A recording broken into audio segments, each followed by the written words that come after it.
ಸ್ವತಂತ್ರ ಧ್ವನಿ ಉಳಿಸಲು ನೀವು ಮಾಡಬೇಕಾದದ್ದು ಇಷ್ಟೇ. ಅದೇನಪ್ಪಾ ಅಂತಂತಂದ್ರೆ ನಿಮ್ಮ ಕೈಲಾದಷ್ಟು ಸಹಾಯ ಈ ಚಾನಲ್ಗೆ ಮಾಡಿ ಹಾಗೂ ನಿಮ್ಮ ಧ್ವನಿಯನ್ನು ಕಾಪಾಡಿಕೊಳ್ಳಿ. ಅಂದ್ರೆ ನಿತಿನ್ ಗಡ್ಕರಿ ಅವರು ಮೋದಿಯವರ ಈಗೇನು ಹುಡುಕಿದಾರಲ್ಲ ಇವ್ರನ್ನ ವಿರೋಧಿಸ್ತಾರ ಅನ್ನುವಂಥ ಒಂದು ಪ್ರಶ್ನೆ ಎದ್ದು ಬಿಟ್ಟಿದೆ. ಈಗ ಅದ್ರ ಜೊತೆಗೆ ಚಂದ್ರಬಾಬು ನಾಯ್ಡು ಅವರು ಭಾಳಷ್ಟು ನಿರಾಶೆ ಆಗಿದ್ದಾರೆ ಇವರಿಂದಾಗೆ.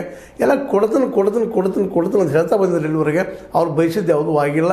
ಹೀಗಾಗಿ ಅವರು ಅತೃಪ್ತರಾಗಿದ್ದಾರೆ. ನಾವು ಯಾಕೆ ಪರ್ಮಿಷನ್ ಮಾಡೋಣ ಅಂತೇಳಿ ನಿಧಾನಕ್ಕೆ ಇಂಡಿಯಾ ಗಠಬಂಧನ ಜೊತೆಗೆ ಚಂದ್ರಬಾಬು ನಾಯ್ಡು ಅವರು ಒಳ್ಳೆಯ ಸಂಬಂಧ ಬೆಳೆಸ್ಕೊಂಡು ಹೋಗ್ತಾ ಇದ್ದಾರೆ. ಜೊತೆಗೆ ರಾಹುಲ್ ಜೊತೆಗೂ ಒಳ್ಳೆಯ ಸಂಬಂಧ ಇಟ್ಕೊಂಡಿದ್ದಾರೆ. ಅದೇ ಕಾಲಕ್ಕೆ ನಮ್ಮ ವೆಸ್ಟ್ ಬೆಂಗಾಲದ ಬ್ಯಾನರ್ಜಿ ಅವ್ರ ಜೊತೆಗೂ ಸಂಬಂಧನ ಒಳ್ಳೆಯ ಇಟ್ಕೊಂಡು ಹೊರಟಿದ್ದಾರೆ.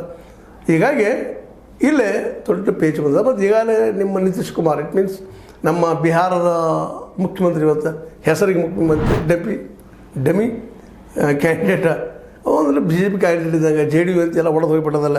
ಅವರು ಸಹಿತ ಒಳಗೆ ಅಸಮಾಧಾನದ. ಅವರು ಹೊಡೆದ್ರಪ್ಪ ಅಂದ್ರೆ ಈಗ ತೊಂದರೆ ಬರೋದು ಈ ಉಪರಾಷ್ಟ್ರಪತಿ ಇಂಡಿಯಾ ಸಂಘಟನೆಯಿಂದ ಆಗ್ತಾರಾ ಅನ್ನುವಂಥ ದೊಡ್ಡ ಚರ್ಚೆ ನಡೀತಾ ಇದೆ. ಇದು ನಮ್ಮ ಸುದರ್ಶನ ಈ ನೆಕ್ಸ್ಟ್ ಏನಪ್ಪ ಅಂದ್ರೆ ಉಪರಾಷ್ಟ್ರಪತಿ ಆಗ್ತಾರಾ ಅನ್ನೋದು. ಒಂದು ವೇಳೆ ಇದೇನೋ ಆಯ್ತಪ್ಪ ಘಟಿಸ್ತಂತಂದ್ರೆ, ಇದು ಅಂದ್ಕೊಂಡಂಗೆ ಆಯ್ತಂದ್ರೆ ನಿಶ್ಚಿತವಾಗಿಯೂ ಮೋದಿ ಶಾರ್ ಅವರ ಸರ್ಕಾರ ನೆಕ್ಸ್ಟ್ ಟೈಮ್ ಬಿಡೋದ್ರಲ್ಲಿ ಎರಡು ಮಾತೇ ಇಲ್ಲ ಅಂತ. ಯಾಕಂತಂದ್ರೆ ಇವರೆಲ್ಲ ಒಂದು ಕಡೆ ಬಂದು ನಿಂತರಪ್ಪ ಅಂದ್ರೆ ಮುಗಿದು ಹೋಗ್ಬಿಡ್ತು, ಸರ್ಕಾರ ಬಿದ್ದು ಹೋಗ್ಬಿಡ್ತದೆ ಅನ್ನುವಂಥದ್ದು ಇವತ್ತು. ಹೀಗಾಗಿ ಯಾಕಂದ್ರೆ ನೋ ಕಾನ್ಫಿಡೆನ್ಸ್ ಮೋಷನ್ಗೆ ಹಾಕಿದ್ರಪ್ಪ ಅಂತಂದ್ರೆ ಸಹಜ ಎಲ್ಲರೂ ಒಂದು ಕಡೆ ಇಂಡಿಯಾ ಗಠಬಂಧನ ಕೂಡಿದ್ರಪ್ಪ ಅಂತಂದ್ರೆ ಮೋದಿಯವರು ಗುಡ್ಚಪ್ಪಿಗೆ ಹೋಗ್ಬೇಕಾಗ್ತದೆ ಪರಿಸ್ಥಿತಿ.